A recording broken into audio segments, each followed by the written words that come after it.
Hey there, welcome to my YouTube channel. Today we will continue with the second part of the chapter 10 light reflection and refraction for class 10th. Today we will discuss in detail about the term reflection. So what is reflection? First of all, we need to understand the sending back of light rays in the same medium after striking the surface is called reflection. जब हमारे पास कुछ light rays आती हैं और किसी surface के ऊपर strike करती हैं और वो सरफेस दोबारा से उन लाइट रेज को वापस उसी मीडियम में भेज देता है जिस मीडियम से लाइट रेज आ रही होती हैं, तो हम कहते हैं रिफ्लेक्शन हो गई। इसको समझने के लिए हम कंसीडर करते हैं कि जैसे ये है हमारे पास अर्थ की सरफेस। अब आपको पता है बहुत क्लियरली, आपने जियोग्राफी में भी पढ़ा है, छोटी क्लासेस में पढ़ा है, लोअर क्लासेस में आपको ये टीचर्स ने बताया है कि अर्थ जो है it is surrounded by the various layers of the atmosphere. ये जो ग्रीन कलर की लाइंस हैं ये रिप्रेजेंट कर रही हैं अर्थ के एटमॉस्फेयर को। अब होता क्या है, जो सनलाइट है वो आती है कहाँ से? अर्थ के एटमॉस्फेयर में से पास होके आती है, अर्थ की सरफेस के ऊपर टकराती हैं। अब मैंने आपको कल बताया था कि आपने लाइट रेज को कैसे रिप्रेजेंट करना है, इसके ऊपर एरो हेड, ताकि पता चले कि कहाँ से लाइट रेज आ रही हैं। अगर आपने अभी तक पुरानी वीडियो नहीं देखी है तो I will share this link in the description box. Just go back to that video first in order to understand the nature of light in detail. तो अब लाइट रेज कैसे आ रही है? ये एक मीडियम से आ रही है, एटमॉस्फेयर में से आ रही है, अर्थ की सरफेस से टकराती है और क्या होती है, वापस एटमॉस्फेयर में ही चले जाती है। तो इसको हम कहते हैं कि ये रिफ्लेक्शन हुई है। अब रिफ्लेक्शन दो तरह की होती है। एक हमारे पास होती है रेगुलर रिफ्लेक्शन। जो रेगुलर रिफ्लेक्शन है इसमें पैरेलल बीम्स ऑफ लाइट आती हैं और टकराने के बाद पैरेलल ही चले जाती हैं। तो इसको डायग्रामेटिकली समझते हैं। फर्स्ट क्या है हमारे पास रेगुलर रिफ्लेक्शन, इसका डायग्राम कैसे समझते हैं। मान लो आपके पास ये एक स्मूथ हॉरिजॉन्टल सरफेस है। स्मूथ सरफेस कैसे? एक साइड पेंट की हुई है जैसे मिरर में होती है, मिरर एकदम प्लेन है, रेगुलर है और एक साइड पेंटेड है। अब यहाँ से हम सोच रहे हैं तीन लाइट रेज आ रही हैं, तीन लाइट्स आने के बाद सरफेस से टकराती हैं। ये फर्स्ट लाइट रे हो गई हमारी, ये हो गई हमारी सेकंड लाइट रे, पैरेलल है फर्स्ट के, और थर्ड लाइट रे, ये थर्ड लाइट रे जो है फर्स्ट और सेकंड दोनों के पैरेलल है। अब मिरर से टकराने के बाद ये तीनों लाइट रेज क्या करती हैं, जब रिफ्लेक्ट होती हैं तब भी पैरेलल चले जाती हैं। थर्ड लाइट रे, सेकंड लाइट रे और फर्स्ट लाइट रे। तो ये रिफ्लेक्टेड लाइट रेस जो है वो मैंने ग्रीन कलर में शो करी हैं। अब जब लाइट रेस इंसिडेंट हुई तब भी पैरेलल थी, जब रिफ्लेक्ट हुई तब भी पैरेलल है। So this kind of reflection is called a regular reflection when incident light rays reflect back but incident as well as reflected light rays both are parallel. So incident light rays भी parallel हैं और reflected light rays भी parallel हैं। तो इस case में हमारे पास होती है regular reflection और दूसरी हमारे पास होती है diffused reflection. So diffuse reflection में कैसे कहेंगे? डिफ्यूज़ रिफ्लेक्शन होती है जब कोई भी सरफेस रेगुलर नहीं होता है। इरेगुलर सरफेस मतलब ऐसा उबड़ खाबड़ सा हमारे पास सरफेस है, एकदम रेगुलरिटी नहीं है, तो कहीं से ऊंचा है, कहीं से थोड़ा सा नीचे है, बस कुछ इस तरीके से सरफेस है जो स्मूथ नहीं है। तो जब स्मूथ सरफेस नहीं है ऐसे केस में क्या होगा, ऐसे केस में लाइट रेज आएंगी तो पैरेलल, तीन पैरेलल लाइट रेज आ रही हैं हमारे पास। मैं 3 शो कर रही हूँ, आप इसको 5 शो कर सकते हो, 4 शो कर सकते हो, 2 ही शो कर सकते हो। It is all dependent on your choice. So 3 light rays आई, तीनों पैरेलल हैं एक दूसरे के, बट जब रिफ्लेक्ट बैक हुई तो हुआ क्या, कोई इसी डायरेक्शन में चले गई, ये इस डायरेक्शन में चले गई। देखो एक दूसरे को कट करके जा रही हैं, बिल्कुल भी पैरेलल और बिल्कुल भी यूनिफॉर्मिटी इनमें नहीं है, तो कोई किसी डायरेक्शन में जा रही है। इस काइंड ऑफ रिफ्लेक्शन को हम क्या कहते हैं, डिफ्यूज्ड रिफ्लेक्शन। तो हमें समझ के में क्या आ रहा है, हमें ये समझ में आया जो रेगुलर रिफ्लेक्शन है it occurs on smooth surface while diffuse reflection occurs on rough surface, तो रफ सरफेस के ऊपर ये अकर करती है। ये दो तरह की रिफ्लेक्शन तो हमें पता चल गई। अब हमें क्या करना है, रिफ्लेक्शन को और डीपली अंडरस्टैंड करना है, and in order to understand it more deeply हमें रिफ्लेक्शन के कुछ लॉज हैं, उन लॉज को समझना पड़ेगा। उन लॉज को भी समझने के लिए हमें कुछ चीज़ें और हैं, उन टर्म्स को पहले अच्छे से डिफाइन करना है। सबसे पहले हमारे पास क्या है, मान लो हमारे पास एक स्मूथ सरफेस है, हमें स्मूथ सरफेस लेके चलना है। हम स्मूथ सरफेस को कैसे शो करते हैं, एक साइड इसकी पेंटेड शो करेंगे। हमारे पास तीन तरह की रेज़ हैं जिनको हमें डिफाइन करना है। बेसिकली रेज़ दो ही तरह की है, लेकिन एक परपेंडिकुलर है। इस सरफेस के ऊपर आप एक परपेंडिकुलर ड्रॉ कर लो। ये जो पर्पल कलर की लाइन है, इसके ऊपर मैं एक परपेंडिकुलर बनाती हूँ। तो ये एक लाइन जो है, it is making an angle of 90 degree.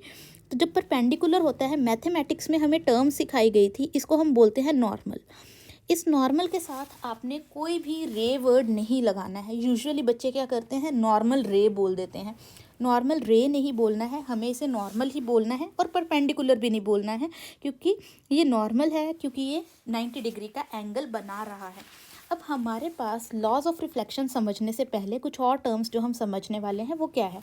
पहली टर्म क्या है, जो लाइट रे आकर इस सरफेस के साथ टकराएगी, उस रे को हम बोलते हैं इंसिडेंट रे। सो ये लाइट रे आई, इस सरफेस के साथ टकरा रही है, तो इस लाइट रे को हम बोलेंगे incident ray. So this is our incident ray. टकराने के बाद ये इसी मीडियम में वापस चले जाएगी, डायरेक्शन कोई भी हो सकती है, जाएगी उसी मीडियम में। बेसिकली इस लाइन को क्रॉस करके इस डायरेक्शन में कभी भी नहीं आएगी। तो इसलिए जब ये वापस जाएगी उसी मीडियम में, तो इसी मीडियम में गई, डायरेक्शन इसकी बदल गई, तो ये जो वापस गई इसको हम बोलेंगे reflected ray. So this is our reflected ray. तो ये हो गई रिफ्लेक्शन, और हमें कुछ टर्म्स समझ में आई। एक हमारी वो सरफेस जो लाइट रेस को रिफ्लेक्ट करेगी, एक वो परपेंडिकुलर लाइन जो इस रिफ्लेक्टिंग सरफेस के साथ एंगल 90 डिग्री बनाएगी, उसको हम नॉर्मल कहेंगे। एक टर्म हमने कहा जो लाइट रे आकर के हमारी रिफ्लेक्टिंग सरफेस के साथ टकराएगी, that is called incident ray. और जो लाइट रे टकराने के बाद मीडियम में वापस चले जाएगी, उसको हम कहेंगे reflected ray. As now we are familiar with these words, incident ray, reflected ray and normal, now we are ready to talk about the laws of reflection. As we know, reflection of light means sending back of light in the same medium from which it is coming. Therefore we could say कि जैसे हमारे पास ये है एक plane mirror, अब plane mirror के ऊपर एक लाइट आई और इसने प्लेन मिरर को टकरा करके वापस चले गई। प्लेन मिरर ने क्या किया, उसी मीडियम में उसको वापस भेज दिया जिस मीडियम से ये लाइट रे आ रही थी। तो ये हमारी इंसिडेंट रे है और ये हमारी रिफ्लेक्टेड रे है। और जो एक लाइन मिरर के साथ एंगल 90 डिग्री बनाएगी, उस लाइन को हम कहते हैं कि वो नॉर्मल है हमारा। तो हमारे पास ये ऑरेंज कलर की लाइन नॉर्मल है, क्योंकि ये प्लेन मिरर के साथ एंगल बना रही है 90 डिग्री। तो जो इंसिडेंट रे नॉर्मल के साथ एंगल बनाती है, उसको हम कहते हैं angle of incidence. So this angle of incidence is the angle which incident ray makes with the normal. तो इंसिडेंट रे नॉर्मल के साथ जो एंगल बनाती है, that is called angle of incidence. And जो रिफ्लेक्टेड रे नॉर्मल के साथ angle बनाती है, उस एंगल को हम कहते हैं angle of reflection. So we have angle of reflection which the reflected ray makes with the normal. तो अब हमें समझने हैं laws of reflection। उन laws of reflection को समझने के लिए हमारे पास terms अवेलेबल हैं, incident ray, normal and reflected ray। So हमारे पास पहला लॉ होता है, angle of incidence is always equal to angle of reflection. जो एंगल ऑफ इंसिडेंस होता है वो हमेशा ही एंगल ऑफ रिफ्लेक्शन के बराबर होता है। तो पहला लॉ ऑफ रिफ्लेक्शन कहता है the angle of incidence, that is the angle which the incident ray makes with the normal, is equal to the angle which reflected ray makes with the normal. तो पहला law of reflection हमें clear है कि angle of incidence और angle of reflection हमेशा equal होते हैं। और दूसरा लॉ हमारे पास क्या है, दूसरा लॉ कहता है, ये हमारे पास सबसे पहले दूसरे लॉ को समझने के लिए हमें क्या कहना है, एक प्लेन वर्ड को समझना है। प्लेन क्या होता है, अब प्लेन वर्ड को समझने के लिए आप अपने घर का फ्लोर चेक करिए, आप अपने रूम का फ्लोर चेक करिए। अब उस फ्लोर के ऊपर डिफरेंट डिफरेंट पोर्शंस के ऊपर कहीं किसी पॉइंट के ऊपर आप पेन रख दीजिए, किसी पॉइंट के ऊपर आप बॉल रख दीजिए। तो अब ये पेन हो गया, ये बॉल हो गया, ये चेयर हो गई। अब ये सारी चीज़ें एक ही फ्लोर के ऊपर पड़ी हुई हैं, तो वो जो आपके रूम का फ्लोर है वो वन प्लेन हो गया। और अगर आप एक घर की वॉल चेक कर लेते हो और मान लो आप उस वॉल के ऊपर सिर्फ एक वॉल के ऊपर आप डिफरेंट डिफरेंट पेंटिंग्स हैंग करते हो अलग अलग डिस्टेंसेस पे, तो अब वो एक पूरी वॉल एक प्लेन को इंडिकेट करेगी। तो दूसरा लॉ क्या कहता है? प्लेन वर्ड हमने इसलिए समझा क्योंकि हमारा जो दूसरा लॉ है वो इसी के ऊपर बेस्ड है। So the incident ray normal to the mirror at the point of incidence and the reflected ray all lie in the same plane। जो इंसिडेंट रे है वो इंसिडेंट रे हमारी, फिर जो नॉर्मल है, नॉर्मल कौन है? जो परपेंडिकुलर है मिरर के, और जहाँ पे पॉइंट ऑफ इंसिडेंस आ रहा है, पॉइंट ऑफ इंसिडेंस कहाँ पे आता है? जहाँ पे नॉर्मल के साथ इंसिडेंट रे टच होती है, तो इस पॉइंट को हम पॉइंट ऑफ इंसिडेंस बोलते हैं। और जो रिफ्लेक्टेड रे है, और हमारी जो रिफ्लेक्टेड रे है, ये तीनों की तीनों एक ही प्लेन में लाई करती हैं। So this is the second law of reflection. These laws are very very important. And हमारे फर्स्ट लॉ के ऊपर एक क्वेश्चन हमसे पूछा जा सकता है। Let us talk about that question first. तो क्वेश्चन क्या पूछा जा सकता है? Question could be, if incident ray makes an angle of 30 degree with horizontal reflecting surface,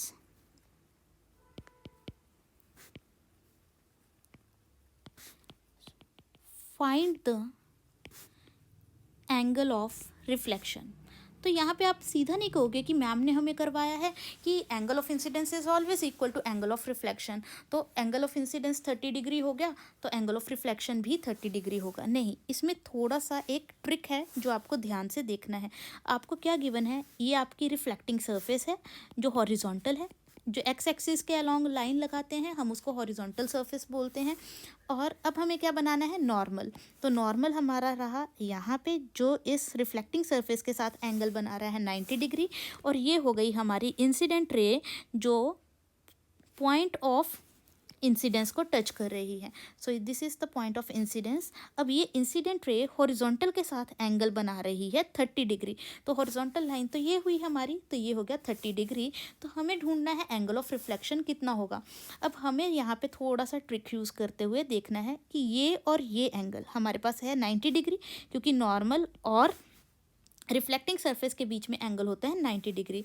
अब हमारे पास अगर ये पूरा एंगल है 90 डिग्री, उस एंगल में से ये बचा हुआ पोर्शन है 30 डिग्री जो हमें ऑलरेडी गिवन है, तो ये बचा हुआ पार्ट कितना हो जाएगा? 90 माइनस 30, तो ये बचा हुआ पार्ट हो गया 60 डिग्री।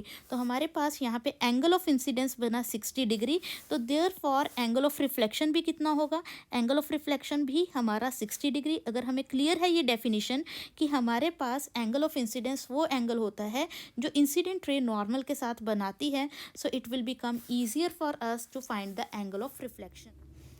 अब नेक्स्ट हम करेंगे image formation by plane mirror. सो image formation by plane mirror is one of the most important articles which you could have done in class 10th। तो ये एक इम्पॉर्टेंट है और इसको हम छोड़ नहीं सकते हैं कि कैसे करेंगे। तो सबसे पहले हम क्या करेंगे, एक चीज़ कंसीडर करेंगे, वो है हमें प्लेन मिरर चाहिए। तो अब यहाँ पे आपके ray diagrams are going to play a very very important role. तो सबसे पहले हम प्लेन मिरर को कंसीडर करते हैं। तो ये हमारा प्लेन मिरर है, लेकिन प्लेन मिरर शो करने का एक ही तरीका है कि इसकी एक साइड को पेंटेड शो करना है। और पेंटेड कैसे शो करते हैं? With the help of the slanting lines on one side. तो एक साइड पे ये स्लैंटिंग लाइंस है, तो ये हमारा बन गया प्लेन मिरर। अब हमें दिखानी है कि इमेज बन कैसे रही है, कि अगर हम प्लेन मिरर के आगे जाके खड़े हो जाते हैं तो हमारी इमेज बनती कैसे है, हमें वो चीज़ चेक करनी है।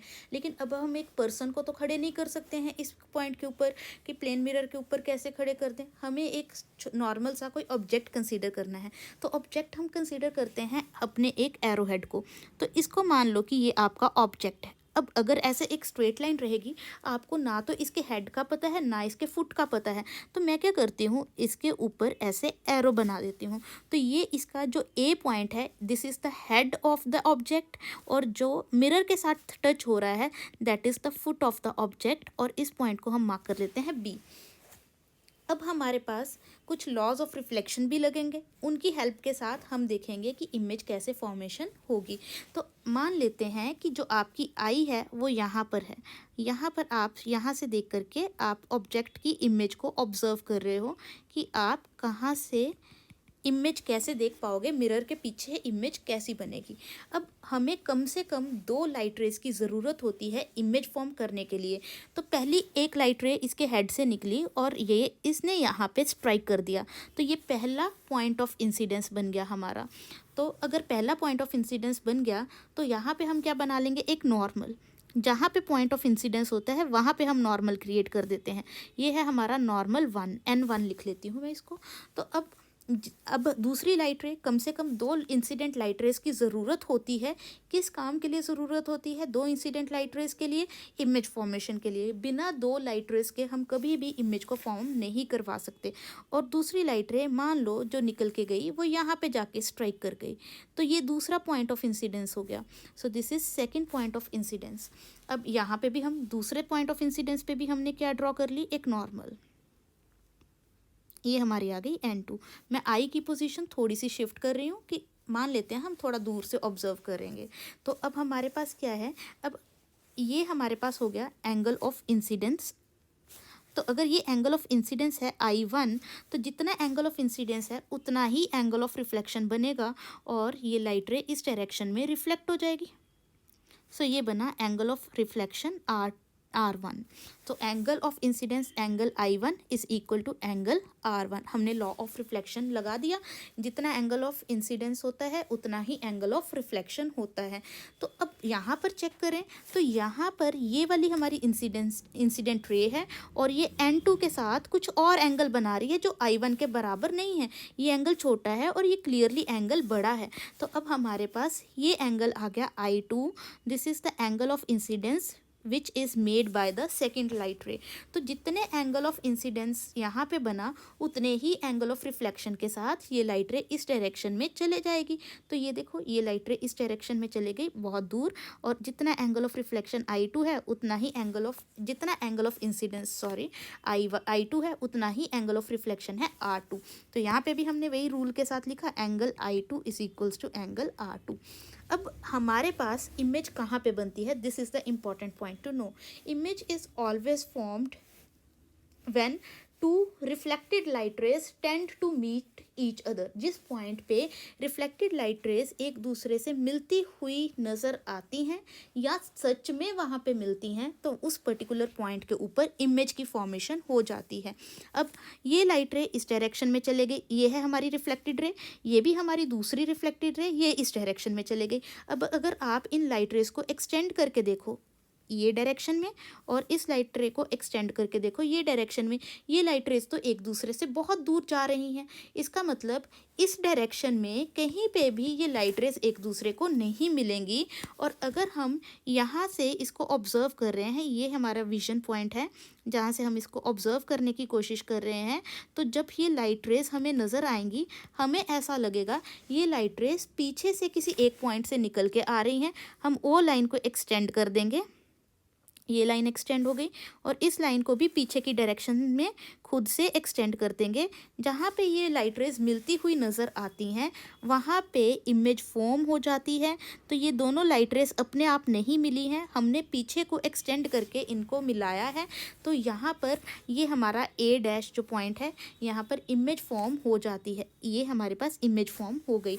तो ये लाइट रेज को अपने आप नहीं मिली, इनको हमने पीछे की तरफ एक्सटेंड खुद किया, और जब पीछे की तरफ एक्सटेंड किया तब हमें मिलती हुई जिस पॉइंट पे नज़र आई, वहाँ पे इमेज फॉर्म हो गई।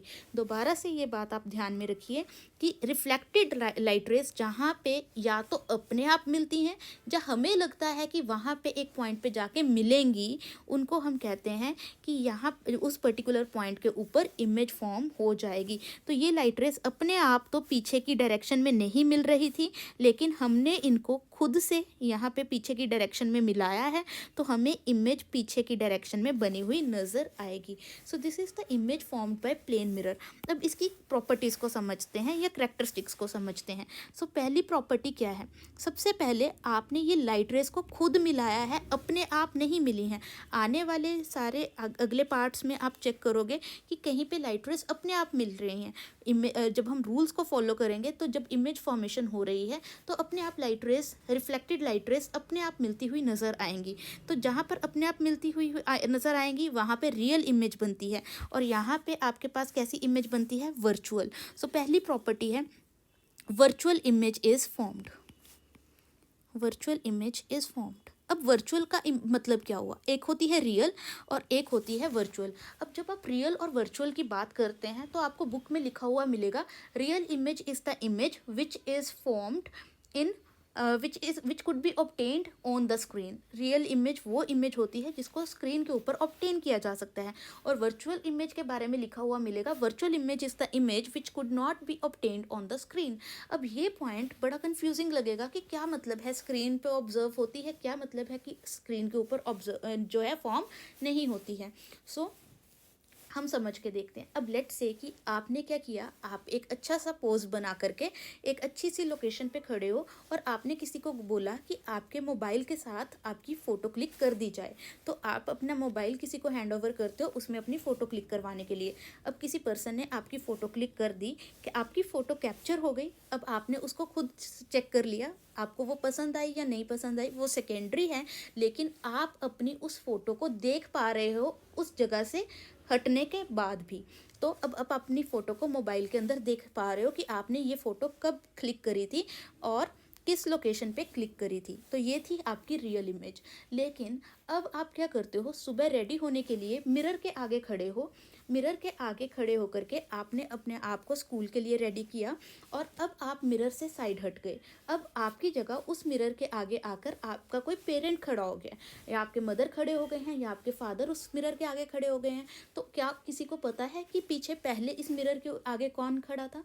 तो द आंसर इज़ नो, कि कोई उस मिरर को देखते हुए नहीं बता सकता कि आप उनसे पहले उस मिरर को किसने चेक किया था। तो इसी को हम कहते हैं कि वर्चुअल इमेज, कि जो स्क्रीन के ऊपर ऑब्टेन नहीं होती है। दैट मीन्स आपकी मिरर के अंदर इमेज तब तक बनी रहेगी जब तक आप मिरर के आगे खड़े रहोगे।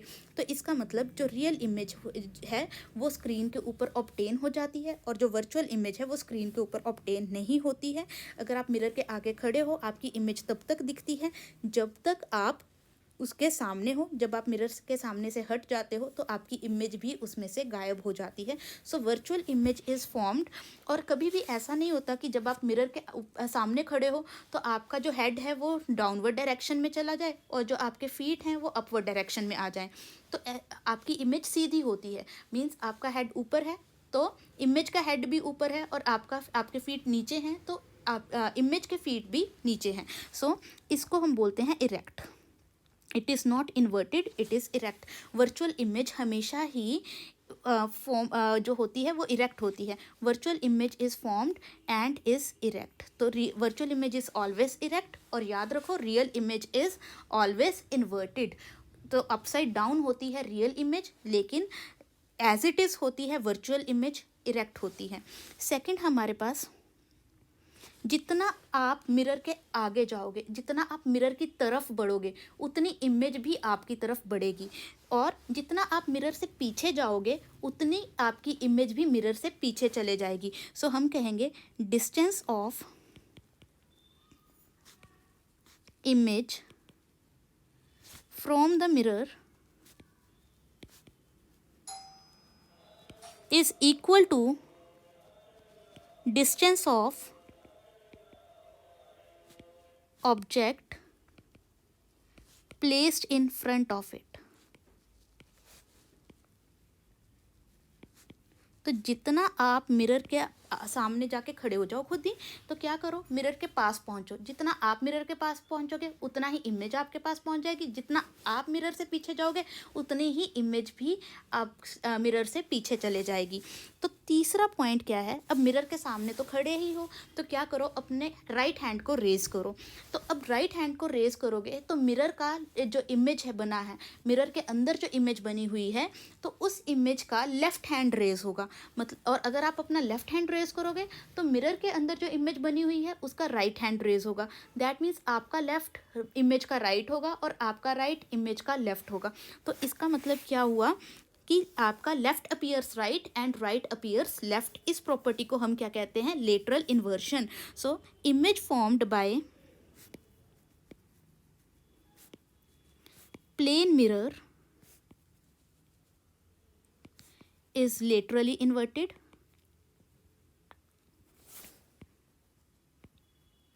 that is left appears right and right appears left. So these are the properties of the image which is formed by plane mirror. एक प्रॉपर्टी अभी भी पेंडिंग है। क्या आपको मिरर के सामने खड़े होकर कभी भी ऐसा फील हुआ कि अब आपकी हाइट छोटी हो गई है या बहुत बड़ी हो गई है? आपकी इमेज की सेम हाइट होती है जितनी आपकी एक्चुअल हाइट है। तो हम क्या कहेंगे, size of image is equal to size of object placed in front of plane mirror। तो front of plane mirror, right. तो प्लेन मिरर के सामने जैसा ऑब्जेक्ट रखेंगे, जैसा साइज ऑब्जेक्ट का है वैसा ही साइज इमेज का नजर आएगा। So let us check it once more. तो formation of image by plane mirror क्या होगा, हमारे पास लेट से ये प्लेन मिरर है, ये जो रेड कलर का पोर्शन है ये इसका पेंटेड पोर्शन है। अब हुआ क्या, हमारे पास एक ऑब्जेक्ट है। अब ऑब्जेक्ट में से दो लाइट रेज आई और इंसिडेंट हुई और प्लेन मिरर ने उन दोनों इंसिडेंट लाइट रेज को रिफ्लेक्ट कर दिया। अब ये दो हमारे नॉर्मल हो गए at the point of incidence. तो ये हमारा फर्स्ट पॉइंट ऑफ इंसिडेंस है, ये हमारा सेकंड पॉइंट ऑफ इंसिडेंस है, यहाँ पर हमारा सेकंड पॉइंट ऑफ इंसिडेंस है, और ये हमारी incident ray reflected ray first है और ये हमारी रिफ्लेक्टेड रे सेकंड है। अब ये दोनों लाइट रेज एक दूसरे से दूर जा रही हैं, तो हमने इनको पीछे की तरफ एक्सटेंड करके देखा कि कहाँ पे मिलती हुई नज़र आएंगी। जहाँ पे मिलती हुई नज़र आएंगी वहाँ पे हमारी इमेज फॉर्म हो जाएगी। So this is the formation of image by plane mirror. तो हमारे पास प्रॉपर्टीज़ क्या आई, formation properties of the image which is formed by plane mirror. पहली प्रॉपर्टी है image is always virtual and erect. अब वर्चुअल आपको समझ में आ चुका है, which could not be obtained on the screen। That means the image which is available only for the time for which we are standing in front of the mirror, and erect, and we always know that virtual image is always erect। and second हमारे पास है size of image is equal to size of object। जितना आपकी जितना size आपके object का होगा उतना ही size image का होगा। Then image is as far behind the mirror as object is in front of it. मतलब वही कि जो डिस्टेंस है ऑब्जेक्ट का मिरर के आगे उतना ही डिस्टेंस है इमेज का मिरर के पीछे। And fourth, image is laterally inverted. Laterally inverted का मतलब क्या हुआ, left appears right and right appears left. I hope now you have understood all the concepts related to the image formed by the plane mirror and related to the reflection. Further we will talk about the reflection through the spherical mirrors. So I want you to stay tuned and do not forget to press thumbs up, share and subscribe button, and in order to get the latest updates on my videos, do press the bell icon. Your comments will matter a lot. Kindly let me know if you have understood the concepts. In case of any doubts, you should leave the comments in the comment section so that I could make another video in order to clear your doubts. Thank you for watching.